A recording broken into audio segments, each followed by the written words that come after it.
तो अगर आप चाहते हो जब भी आप अपने किचन को बनाएं तो वो फंक्शनल तो हो, साथ में दिखने में भी अच्छा दिखाई दे, तो आपको आज के वीडियो में हम जो 10 मिस्टेक देखने वाले हैं उन्हें आपको जरूर अवॉइड करना चाहिए। क्योंकि जब भी हम किचन को डिजाइन करते हैं ऐसे में कुछ गलतियां हमसे हो जाती है, जिस वजह से जब हम प्रैक्टिकली किचन का इस्तेमाल करना शुरू कर देते हैं तो हमें उन दिक्कतों का सामना करना पड़ता है। तो ऐसी चीजों से अगर आप बचना चाहते हो तो शुरुआती वक्त से ही अगर आप सही चीजों को प्लानिंग करके करोगे तो आपके पैसे भी बचेंगे, आपका किचन भी अच्छा दिखाई देगा और ऐसा किचन काफी फंक्शनल भी होता है। तो चलिए जानते हैं वो कौन सी मिस्टेक्स है जो कि आपको किचन बनाते समय बिल्कुल भी नहीं करनी है। तो जो मॉड्यूलर किचन है उसमें आपको सबसे पहली मिस्टेक जिसे कि अवॉइड करना है वो है पेंट्री के रिलेटेड। ये जो पेंट्री या फिर टॉल यूनिट्स होते हैं ये स्टोरेज के हिसाब से काफी बेस्ट ऑप्शन आ जाता है, क्योंकि काफी ज्यादा सामान जो है आप इसमें रख सकते हो और ये काफी यूजफुल भी होते हैं।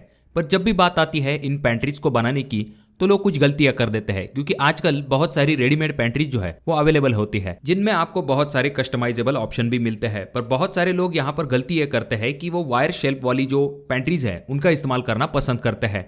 अब इसमें दिक्कत ये होती है कि ये जो वायर शेल्फ वाली पेंट्री होती है ये थोड़ी सी प्रैक्टिकल नहीं होती है, क्योंकि सबसे पहली चीज जितनी जगह ये लेती है उस हिसाब से आप इसके अंदर स्टोरेज नहीं कर सकते हो। उसके बाद में ये इतनी फंक्शनल भी नहीं होती है जब भी आपको किसी सामान को पेंट्री से निकाल के इस्तेमाल करना हो। उसके बाद में कोई अगर आपको थोड़ा सा बड़ा सामान रखना है, खास करके अगर कोई बड़ा कंटेनर है या फिर कोई बड़ा पैकेट है, तो वहां पर आपको वायर शेल्फ में काफी दिक्कत हो सकती है, क्योंकि वहां पर आपको उतना स्पेस ही नहीं मिल पाता। तो इसीलिए आप क्या कर सकते हो, आपके जरूरत के हिसाब से अपने पेंट्री को डिजाइन कर सकते हो और इसमें आपको ज्यादा खर्च भी नहीं आएगा। आप क्या कर सकते हो, जो सिंपल शेल्फ होते हैं उनका इस्तेमाल कर सकते हो, कुछ टेंडम ड्रावर्स बना सकते हो। आपके जरूरत के हिसाब से आपको सामान रखने में काफी आसानी होगी। अब बात करते हैं नेक्स्ट मिस्टेक के बारे में जो कि आपको जरूर अवॉइड करनी चाहिए। अब आजकल हम अपने किचन ट्रॉली के अंदर वेजिटेबल्स भी रखते हैं, तो वहां पर बहुत सारे लोग पुल आउट विकर बास्केट जैसे ऑप्शन की तरफ जाते हैं, जिसमें कि अच्छा वेंटिलेशन भी होता है और इसका लुक जो है वो थोड़ा सा अलग होता है। पर इन पुल आउट विकर बास्केट में आगे चल के दिक्कत ये होती है कि ये वेंटिलेशन की वजह से बाहर की तरफ से ओपन होते हैं, जिस वजह से अंदर की तरफ धूल जाकर जमा होती है और ये अपना शाइन जो है वो लूज करने लगता है। ऐसे में दोस्तों दूसरा ऑप्शन आपके सामने आ जाता है, जिसमें कि आप क्या कर सकते हो, परफोरेटेड बास्केट के तरफ जा सकते हो। इसमें आप वेजिटेबल को आराम के साथ स्टोर कर सकते हो, बाहर निकाल के आराम के साथ क्लीन भी कर सकते हो। परफोरेटेड बास्केट में इस तरह के होल्स होते हैं जो कि एयर सर्कुलेशन के लिए काफी ज्यादा काम में आते हैं और वेजिटेबल्स भी खराब नहीं होते हैं। अगर आप इस तरह की कंसील वेजिटेबल बास्केट बनाने वाले हो तो बाहरी शटर जो है वहां पर इस तरह के एयर वेंट जो है उन्हें आपको जरूर लगवाना है। इस तरह की जो जाली है वो एयर सर्कुलेशन को अच्छा होने में काफी ज्यादा मददगार साबित होती है। इस तरह के जो एयर वेंट्स है वो जहां पर आपको जरूरी है वहां पर आप आराम के साथ लगा सकते हो। जैसे कि अगर कोई अपर किचन कैबिनेट में आपने ऐसी जगह छोड़ी है जहां पर आपको एयर सर्कुलेशन की जरूरत है, तो वहां पर आप जो है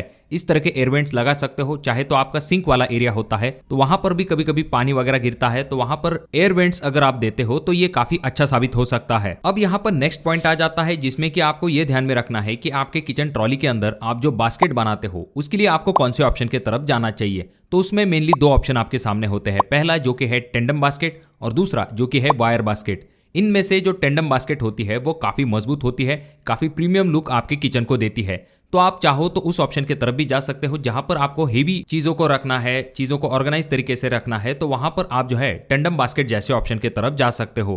पर इसमें आपको ये दिक्कत होती है कि इसका जो कॉस्ट होता है वो थोड़ा सा ज्यादा होता है। वहीं पर जब हम वायर बास्केट की बात करते हैं तो इसमें भी आप चीजों को रख सकते हो। इसमें भी दो ऑप्शन आपके सामने आते हैं, पहला जिसमें कि पूरी तरह से वायर बास्केट आपको मिलती है और दूसरा जिसमें कि परफोरेटेड शीट का इस्तेमाल किया जाता है। टेंडम बास्केट के कंपैरिजन में वायर बास्केट में आप थोड़ी सी हल्की चीजों को रख सकते हो, इसमें काफी अच्छा एयर फ्लो होता है। अगर कोई बर्तन गीला वगैरह है तो यहाँ पर आराम के साथ सूख सकता है। उसके बाद में दूसरा फायदा ये आ जाता है कि इन्हें आप आराम के साथ क्लीन भी कर सकते हो, इन्हें आप डायरेक्टली निकाल के भी क्लीन कर सकते हो और टेंडम के कंपैरिजन में इसका जो कॉस्ट है वो काफी कम होता है। तो दोस्तों आपको जो है अपना किचन ट्रॉली बनाते समय कॉम्बिनेशन करके इन दोनों चीजों का इस्तेमाल करना है। अब दोस्तों नेक्स्ट मिस्टेक जो कि आपको बिल्कुल भी नहीं करनी है या फिर उसके बारे में एक बार जरूर सोच लेना चाहिए, क्योंकि है हॉब्स या फिर जिसे हम फिक्स कुकटॉप कहते हैं उसके बारे में।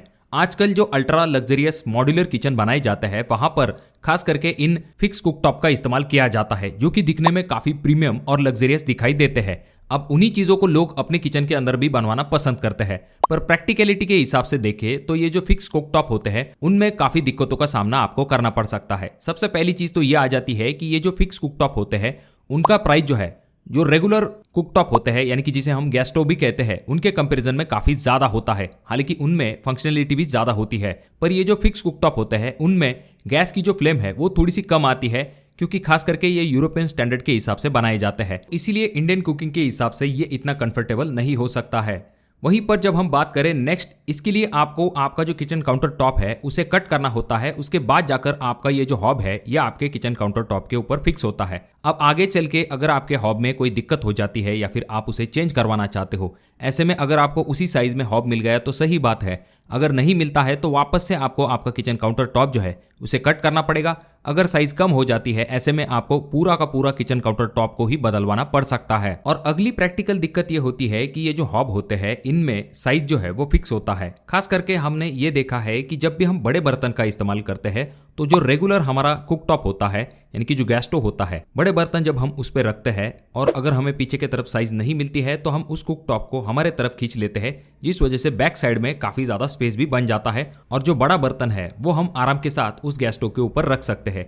पर हॉब में दिक्कत ये होती है कि अगर पीछे की तरफ कम जगह है ऐसे में आप हॉब को तो आगे नहीं ले सकते हो, ऐसे में बड़े बर्तनों को पीछे की तरफ रखने में काफी ज्यादा दिक्कत होती है, जिस वजह से ज्यादातर हॉब में आगे के बर्नर्स का ही ज्यादा इस्तेमाल होता है। और रही बात क्लीनिंग की, तो जो रेगुलर गैस स्टोव होते हैं हम उन्हें उठा के उनके नीचे का जो पोर्शन है वो आराम के साथ कपड़े की मदद से क्लीन कर सकते हैं। वैसा हम हॉब के साथ नहीं कर सकते हैं, इनके कॉर्नर में जब कचरा फंस जाता है तो उसे निकालने में काफी दिक्कत होती है। अब अगर हम नेक्स्ट मिस्टेक के बारे में बात करते हैं जो कि है किचन सिंक के रिलेटेड। आजकल जो पियानो किचन सिंक है या फिर जिन्हें वाटरफॉल किचन सिंक कहा जाता है वो काफी ज्यादा ट्रेंड में है। बहुत सारी रील्स में या फिर पिंटरेस्ट पे आपने इनकी इमेजेस या फिर वीडियोस देखे होंगे। इनमें मानो ऐसा लगता है कि काफी फंक्शनल मोड इनमें मिलते हैं, जैसे कि वेजिटेबल को क्लीन करने के लिए अलग मोड मिलता है, उसके बाद में आपके ग्लास को क्लीन करने के लिए अलग मोड होता है, इनका जो टैब है वो भी अलग अलग डायरेक्शन में घूमता है, वो बाहर से भी डिटैच हो जाता है, उसमें भी अलग अलग वाटर के मोड मिलते हैं। मानो ऐसा लगता है कि काफी फंक्शनल है, इससे आपका काम जो है वो आसान हो जाएगा। पर देखिए दोस्तों, ये शुरुआती वक्त में दिखने को अच्छा दिखाई देता है पर प्रैक्टिकली इनमें काफी दिक्कत होती है अगर आप नॉन ब्रांडेड वाटरफॉल सिंक के तरफ जाते हो ऐसे समय में। देखिए दोस्तों, सबसे पहली चीज तो ये आ जाती है कि इन्हें फिक्स करना काफी डिफिकल्ट होता है, स्किल्ड प्लम्बर की आपको जरूरत पड़ती है। उसके बाद में इसको इस्तेमाल करने के लिए प्रेशर पंप का भी कभी इस्तेमाल करना पड़ता है और आगे चल के अगर इसमें कोई मेंटेनेंस वगैरह की दिक्कत होती है तो इसमें आपका पैसा भी खर्च होगा। और बहुत सारी जगह पर शुरुआती वक्त में तो ये सही चले पर कुछ जगह पर इसके रिव्यू जो है वो इतने अच्छे नहीं है। तो इसके बजाय आप जो रेगुलर एसएस का किचन सिंक होता है उसके तरफ जा सकते हो, क्योंकि वहां पर आप इस्तेमाल कीजिए, आपको कोई भी मेंटेनेंस की दिक्कत नहीं होगी। जहां पर रेगुलरली ज्यादा बर्तनों को क्लीन करना होता है वहां पर एसएस के जो रेगुलर किचन सिंक आते हैं उन्हें ही रेकमेंड किया जाता है। और जब भी आप एसएस का किचन सिंक लगाने वाले हो या फिर कोई भी किचन सिंक लगाने वाले हो तो वहां पर आपको यह ध्यान में रखना है कि किचन सिंक जो है वो दो टाइप से लगाए जाते हैं। पहला जो कि ओवर काउंटर होता है और दूसरा जो कि अंडर काउंटर होता है। ओवर काउंटर में इस तरह की बॉर्डर जो है वो आपको काउंटर के ऊपर दिखाई देती है। इससे दिक्कत यह होती है कि जब भी आप काउंटर को क्लीन करते हो ऐसे में सिंक के तरफ पानी को ढकेलने में दिक्कत होती है, पूरी तरह से पानी जो है वो डायरेक्टली सिंक के तरफ नहीं जा पाता है। वहीं पर जो अंडर काउंटर किचन सिंक होता है वो आपके काउंटर से 5-6 mm जो है वो नीचे के तरफ होता है, जिस वजह से जब आप काउंटर को क्लीन करते हो तो पानी जो है वो आराम के साथ नीचे के तरफ जा सकता है और आपको क्लीनिंग में कोई दिक्कत नहीं होती है। इसी तरह से किचन में और भी कुछ इंपॉर्टेंट पॉइंट होते हैं जिनके तरफ आपको ध्यान देना पड़ता है, पर अगर आप उसके ऊपर वीडियो चाहते हो तो कमेंट कीजिए पार्ट 2। वीडियो अगर आपको अच्छा लगा हो तो जरूर इसे लाइक कर दीजिए, बहुत ज्यादा ही अच्छा लगा हो तो अपने दोस्तों के साथ जरूर शेयर कीजिए। और ये जो तीनों वीडियो है इनमें से कोई एक वीडियो आपके जरूर काम में आ सकती है।